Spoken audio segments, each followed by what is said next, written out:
it's like the most important thing. Yeah. Because it's these small moments that make up our lives. Yeah.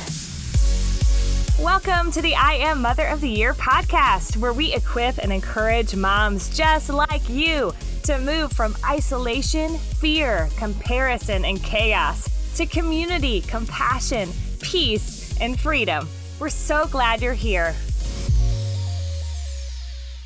Hi, I'm Lisa. And I'm Jen, and this is the I Am Mother of the Year podcast. And one day you'll set him down and never pick him up again. That's so depressing. It's so depressing. Wait, that statement is like so depressing. I hate that. Yeah, it's true though. I know, Like, but I don't want to think about it. Like I have an adverse reaction. Well, I'm like, yeah. I don't, la la la la la la la. I'm not listening. Negative emotions, there's sadness looming. Why would you think about that? Why would we think about that? Even though it's true. Even though it's true. Well, it never entered my brain until someone posted that as a comment on Facebook. So what happened? So what happened was, you know those nights where you just feel crazy, like you're behind, but you're trying to do 40 things at once? And that was one of those nights. And so I was like cooking dinner, I'm doing everything, and I'm just trying to also not feel crazy in my head. Yeah. Like that's one of my main goals is when I feel like that, to stop feeling like that.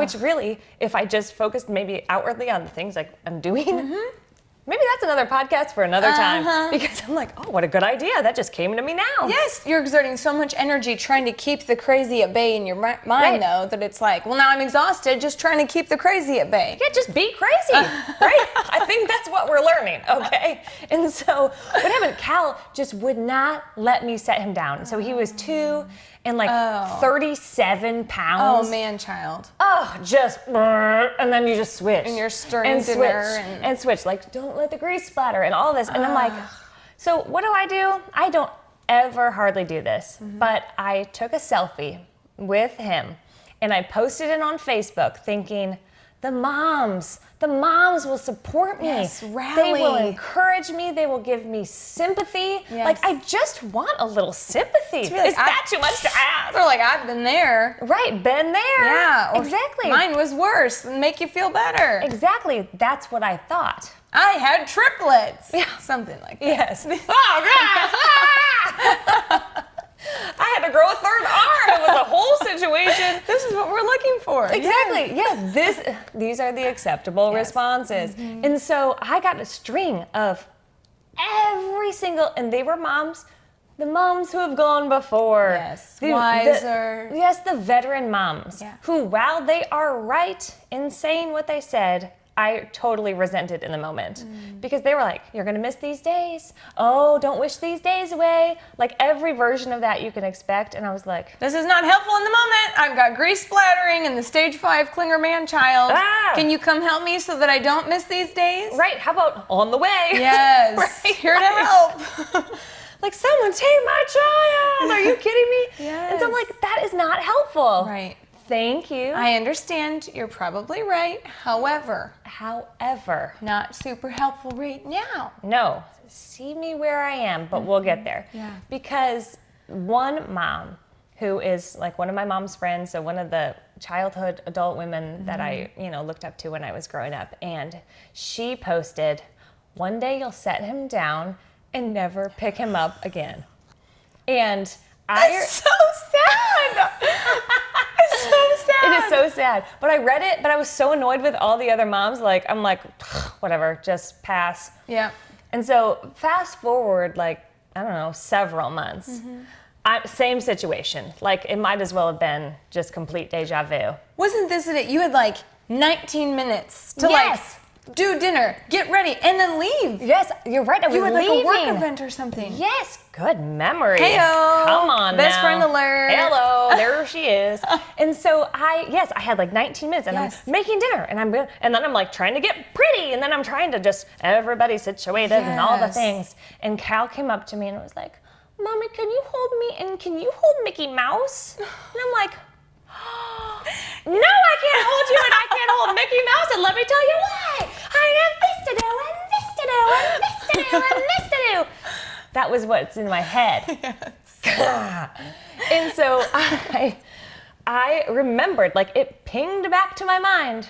One day you'll set him down and never pick him up again. And so Every time. And so I'm like, okay, you're right, Connie, you're right. Stop everything. Picked him up, picked up Mickey Mouse. Oh, Mickey Mouse. Of course, cute Mickey Mouse. And so we do still, which I just love so much. Cal does a hug and a squeeze. So we hug and squeeze. And so we hugged and squeezed. Oh, so cute. And then, like, it was literally 15 seconds. And then Josie was like, Cal, let's chase. And so down he goes, and there goes Mickey Mouse too, and I have no one to hold on to now. And like, maybe that was the time. Oh, no. And so that, like, I was so glad that I did that because I'm like, oh, that was literally 15 seconds. Yeah, and it was the reminder, maybe that you resented in the beginning, but it was the reminder that pinged to go, maybe I should be present in this moment. Yes, Choose exactly. this moment. And then, yeah, like you said, it was 2 seconds, 15 seconds, and then back to dinner, blah, blah, blah. And I bet you made it to your event on time, and it looked gorgeous. It all worked out. Right. Yeah. But I was so glad for that moment. Yeah. And I was so glad that I believe the Holy Spirit probably brought that phrase back to me. Yeah. Do you want me to say it again so you can make your face? No. I think we're on like 3 or 4 times. At least. Yeah, we're good. It is the title of the podcast. That's true. So, yeah, so it was just like so good. Yeah. So the part we need to get to, I think, is Well, being present is our staying present. first big point. I just want to go back to the well-meaning moms. Yes. Can we just PSA for the well-meaners? It's like, it's bittersweet, I think, what we want to touch on. Like, so I was pushing Jonah on the swing one day at the playground. Do like this hand motion. It shows you, this is like the universal sign for... Is that swinging? We'll fact check later, but Okay. it feels like it should be. And this is singing, I think, or music, so it feels like this feels the music similar. of the squeak. Oh, sweet Lord. For professionals. Squeak. I was thinking squeak, the squeak of the swing. Oh, yeah. Squeak, squeak. And I was going to do the sound effect. And then my brain was like, don't do the sound effect because that's going to sound stupid. Just combine Just let her words tell her instead. story. And Okay. so then I said something even dumber. This is why you don't try to manage the chaos in your head. Just try to manage the chaos around you. Yes. Which actually goes against everything we believe in. But fine. carry on, you're swinging. We're swinging, pushing him on the swing. And Jonah's like 5, maybe 4 or 5. Yeah. I think 5. And it's just this moment. I mean, the boy loves to swing, obviously, because he turns around, he's just like in heaven, and he goes, I love you, Mommy. Oh. It was like, melts my heart, like the sweetest thing, because I have like a dinosaur-loving, crashing into things, active boy. Boy. And so to have that sweet moment, him just turn and say, I love you, Mommy. I was like, so I like soaked up this moment and was like, I love you too, buddy. And so we had this moment and it just hung there and I was like, I'm so blessed. I was just like feeling grateful and just like loving this moment. And this grandmother was pushing her granddaughter next to me. Again, I have to do the sign. This is left swing. This is the swinging. And she looks at me and says, one day he's going to be saying, I hate you, Mommy. Boo. And I was like, okay, in this moment, this is not helpful. Like, I just In no moment is that helpful, by the way. But, like, I guess she's trying to insinuate, like, soak up these days, similar to the comments. Yeah. Soak this up, because one day it's going to be worse or bad, or they're going to be growing. Like, it's this threat of the future. It's like fear of future. You know, it'll be tomorrow, and they're going to be driving. You know, next thing you know, they're going to go to college. We've all heard these things that I'm like... They push it on us. Yes. And so I just want to say, like, as wise mentor moms who've gone before us, I think you can communicate a similar message, maybe in a rephrased fashion, such as, man, I loved that phase. Man, I know it seems hard, but you're going to get through it. Or, man, isn't that so sweet? I love that he just turned and said that to you. What a sweet boy. Like, there's so many other things that you could say. Absolutely. at least lead with the encouragement. Yes, and a little empathy. Yes, and you think it is encouraging. Well, you're going to miss these days, but that for me is just a reminder, and it's just like a ping of guilt, like, yeah, oh, you're not even grateful for where you're at right now? You're judging me? Yeah. No. In this moment? I am grateful, but I'm allowed to be grateful and frustrated and annoyed and unhappy and all the things at the same time. Yes. And I know that our mentor moms have felt that way before. Yes. Like Yes. the veteran moms have felt that way. We have this is a universal motherhood feeling. Yes. So try to remember, pretty please, where you were, how you felt when you were in our shoes. And what you would have wanted to hear from other mentor moms. Yes, because we know you're right. We will probably miss these days. Yes, no, we will. No doubt. Yes. However. But don't say it, okay? Or just try to communicate in an empathetic, encouraging way. I think Compassionate. Yeah. And then to the moms who are receiving, keep open eyes and ears and just keep all things in perspective. Remember, like, the good intentions most of the time. Remember where they're coming from. Yeah. Just that little side note of, like, we've all been, I think, on either side. Yes. You know? Well, and I think we've also, like, I know as a mom, I've been on the giving side of something well-meaning that, like, actually came across as judgment. Or when you have a newborn baby and you're like, oh man, like. Yeah.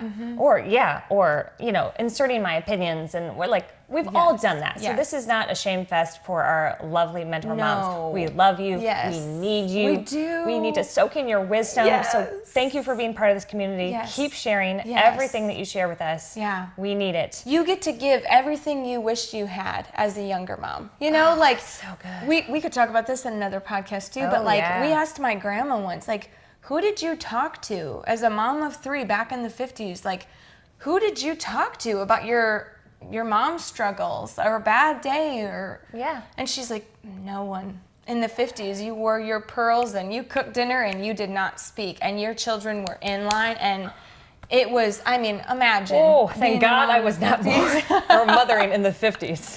Right? I would have shaken up that neighborhood big time. Voted off the island. Pleasantville.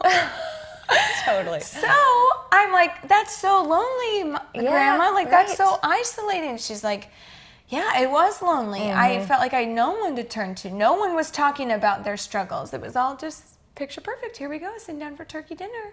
Yikes. So keep that in mind for, if you are frustrating or regretful or wishing that you had something different as a mom, if you felt lonely, then pour into this community and give what you didn't have. That's kind of a cool legacy you could. Absolutely. We need you. on. We need you so much. Yeah.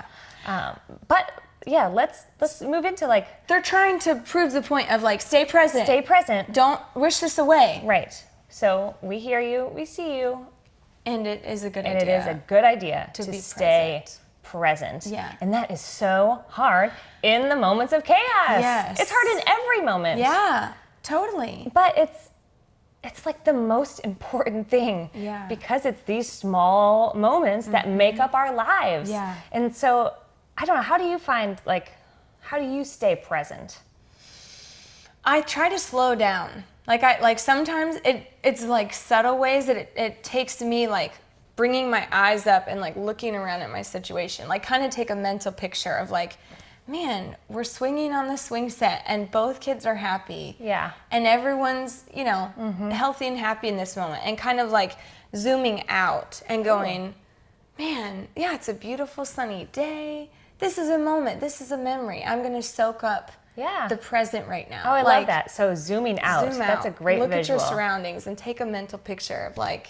That's good. Yeah. Yeah, I like naming the moments. I'm big at naming everything. If I can, like, put a name to something, then it sticks, it frees me, it does a variety of things, whatever I need it to do. But And words are powerful. Like, your brain is hearing that, your body will follow suit. Like, when you claim things, that's powerful. Yeah, so I like to name, like, this is good.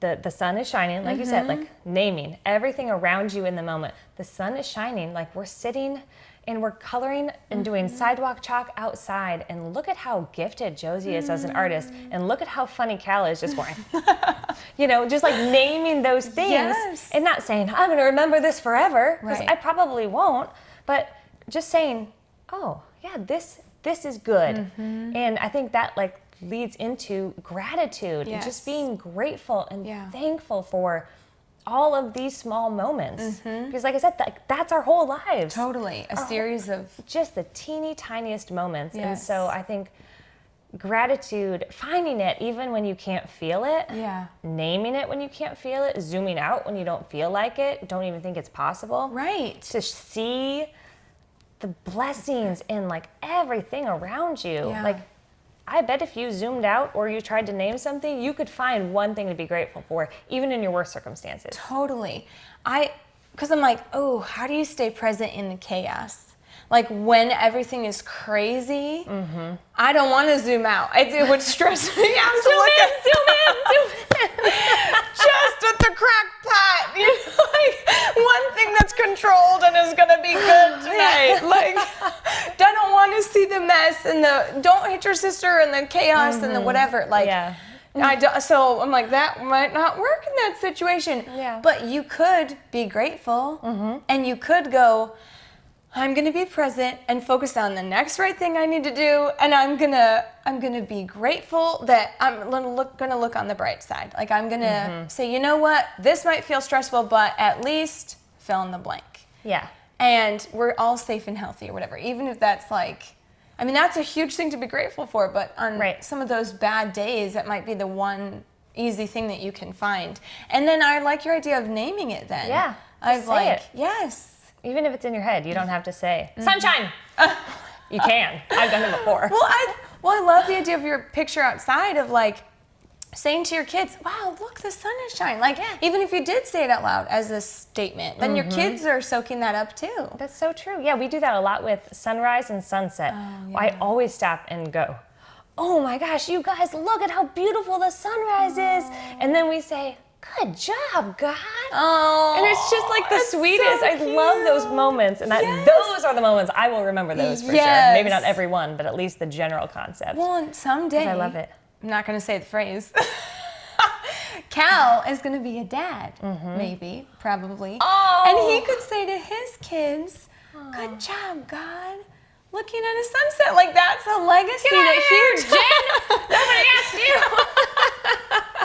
He's catching that from you. Like, he could do that because he watched you do that. Oh. I love that. I love it too. You have something that would tie into that, right? Do I? Him soaking up the example from you. No, I don't think that's on here. What's the verse? Oh, the verse. I'm just thinking, I can picture it like he's did we derail? No, in my mind, all he's doing is fathering his children right now. And I'm like, no. No. Let me pick you up. I reject thee. I'm going to give you a hug and a squeeze.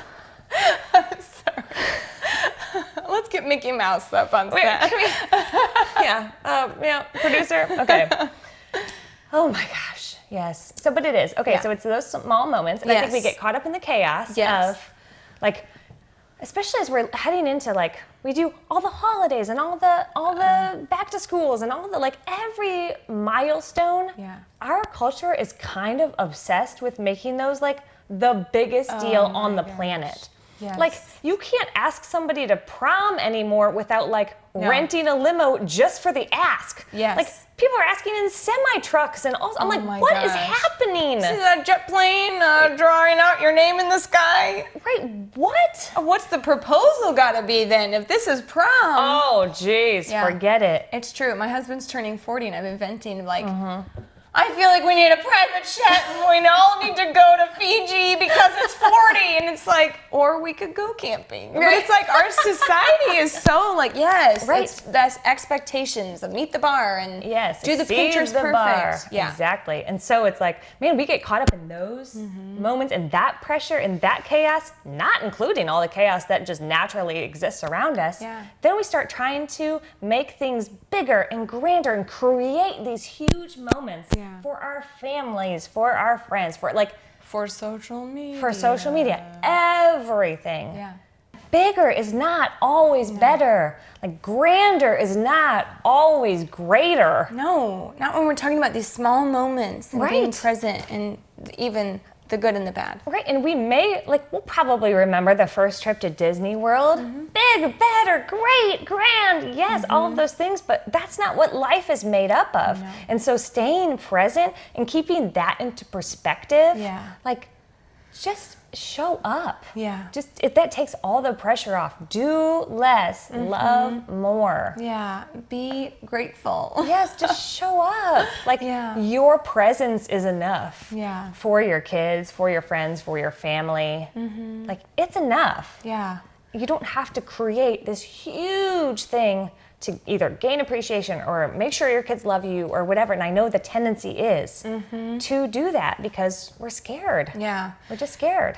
When we were prepping and talking, we said loving and living well in each moment that life brings. And I love that because me in the details, I'm like, each moment nods at the fact that life is small moments. It doesn't have to be this huge, big, great, grand thing. Right. But I'm like, but living, zooming out, staying present, living and loving. Yeah. Love is the last thing I think we want to end on today is Right. love well. Yes, love well.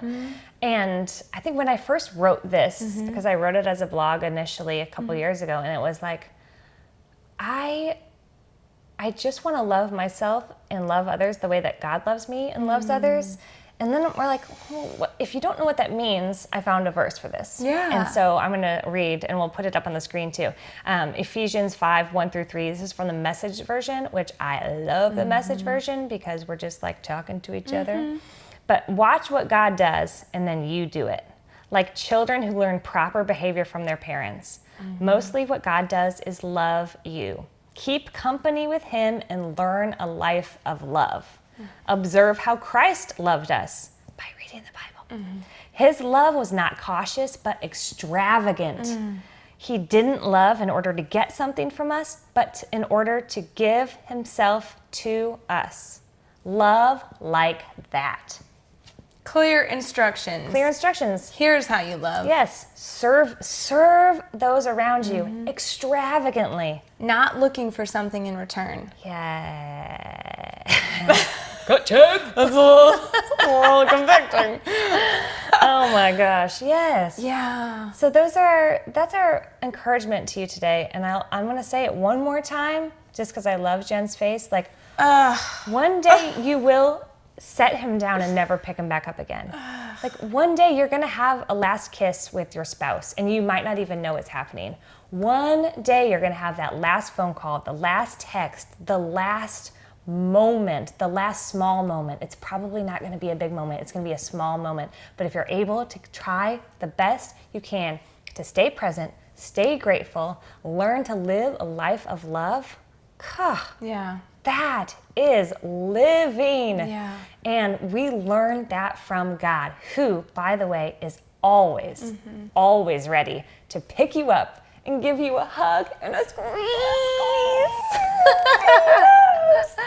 I love it. I love that verse. And when I think about love and what we need to do, I think for me the order is, and maybe not for all of you, but maybe it's somewhere to get to someday, is to love God. Figure out what this means. What does it look like realistically in your life? Where do you see God loving you, and how can you love him back? Love yourself, accept yourself, love who he created you to be, and then love others. The end. There's nothing more to add. No. Other than the fact that God would also want you to know that you're a really good mom. Thanks for listening to the I Am Mother of the Year podcast with Lisa and Jen. If you love what you hear and want insider access to more conversations just like these, exclusive Mother of the Year merch, and access to the I Am Mother of the Year podcast one day early, join the growing community of patrons who support our movement at patreon.com/I Am Mother of the Year. Talk to you next week.